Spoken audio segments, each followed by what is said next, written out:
ladies and gentlemen, on my shelf videos are some of my favorite book-related videos to watch. And I've been going back and forth with myself about whether or not I should do one of these videos because the majority of the books that I own are unread.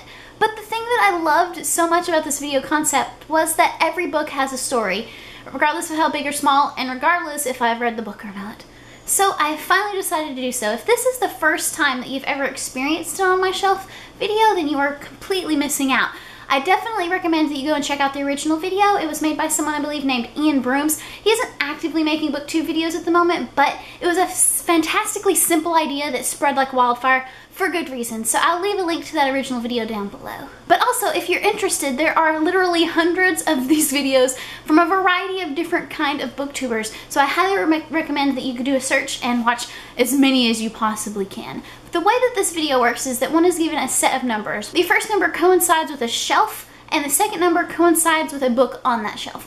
It may make more sense as I go along, but I was given 8 numbers by the lovely Katie over at Effusions of Wit, who did a marvelous version of this video over on her channel, which I highly recommend that you check out. And all of these sets of numbers conveniently coincide with both my unread bookshelf and my read shelf. So I'm going to split this set of numbers. I'm going to do 4 from my unread shelf, and that's going to be today's video, and in the future I'm going to do the last 4 sets of numbers for my read shelf. This video has the added bonus that I'm going to be drinking wine while filming it, so this may end up becoming a tipsy on my shelf video. So let's get started.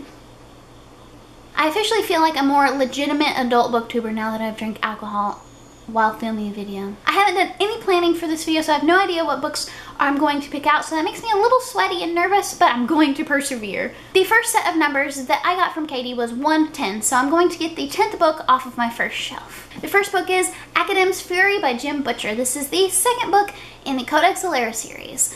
I got really interested in this series after hearing about it several times from Reagan over at Peruse Project, and I picked up the first one online for really cheap. I also bought it for my e-reader, and I was in the mood to go book shopping one day, and I had a bunch of books to sell back to the bookstore that I like to shop at, and it's usually a no-no for me to purchase the second book if I haven't read the first book, but it was like $2, and it was there, and it was kind of free because I had just sold books back, so I purchased it. I still haven't read it, and now that I own the first 2, I'm not as interested in reading them as I was before. I've heard some mixed things about the series as a whole, but maybe one day I will give it a go, or maybe this will end up being sold back to that bookstore. We shall see.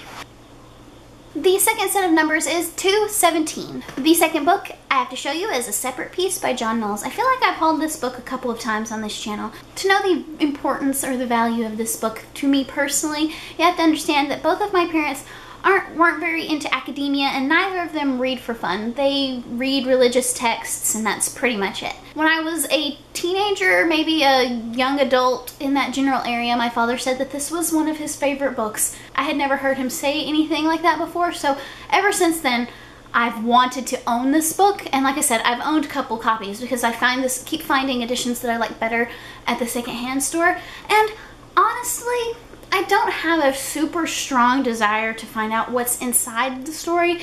It just holds a special place in my heart as an object, even though this isn't the edition that my dad read. Yeah, this edition was published in 2003, so easily not the edition my father read, but I like the idea of having something that makes me think of my dad, even if I never read it, because I've heard mixed things about this as well. I've heard it's really boring, but I've also heard it's some people's favorite coming-of-age story, so who knows when this one will be read, but I do appreciate owning this one, and I will probably continue picking up and swapping out editions of this book throughout my life. The third set of numbers is 3 and 5. The third book I have to show you is one that I recently hauled, I think back around July, and it is A Tonin by Ian McEwan. This was sent to me by Colleen, who used to make videos over at Little Ghost Creations. The funny thing about this book is that I used to own the mass market movie tie-in edition because when the movie came out, it sounded interesting, and it had Keira Knightley and James McAvoy on the cover, so I picked it up. It was cheap, and it was around the time that I started accumulating unread books, but I recently donated it because I had it for like 5 or 6 years and hadn't read it and didn't have any like immediate plans to do so. But when I was sent this edition is much better now for me personally than the movie tie-in edition was. I have nothing against movie tie-ins in general, but that one just wasn't that good other than having James McAvoy's face on it. So I'm glad to have this edition, and I don't have any immediate plans to read this one either, but I'm glad to own it because I feel like it's kind of a modern classic, and one day I may get the inkling to read it. And the last book that I'm going to pull today is from Shelf 4, Book 20. This is a fun one. It went into my small, pathetic, nonfiction unread section, and it is No Blunder Down Under Aussie Slang and Phrase book.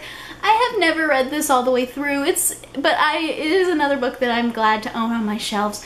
My friend Jossie, who used to make videos here on YouTube but has an excellent blog that I will leave linked down below, sent me a care package like a year ago, and this was in it, and it was too cute.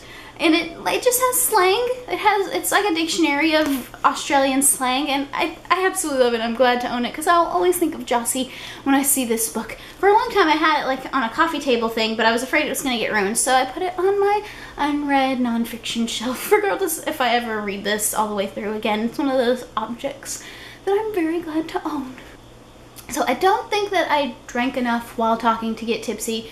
Maybe next time I do a on my shelf video, I will drink a little bit more and it will be a little more entertaining. Perhaps I'll shoot the second half of this video next and it will be a tipsy on my shelf video. But that is all that I'm going to do for this video. Thank you all so much for watching, and if you're interested in doing this video, please ask for numbers in the comments and I will be glad to give those numbers to you because it's an excellent tag and it's a lot of fun to see and hear the stories about what's on the shelves of the people that we enjoy watching and enjoy communicating with. As I said, thank you so much for watching. I will see you soon. Have a good night.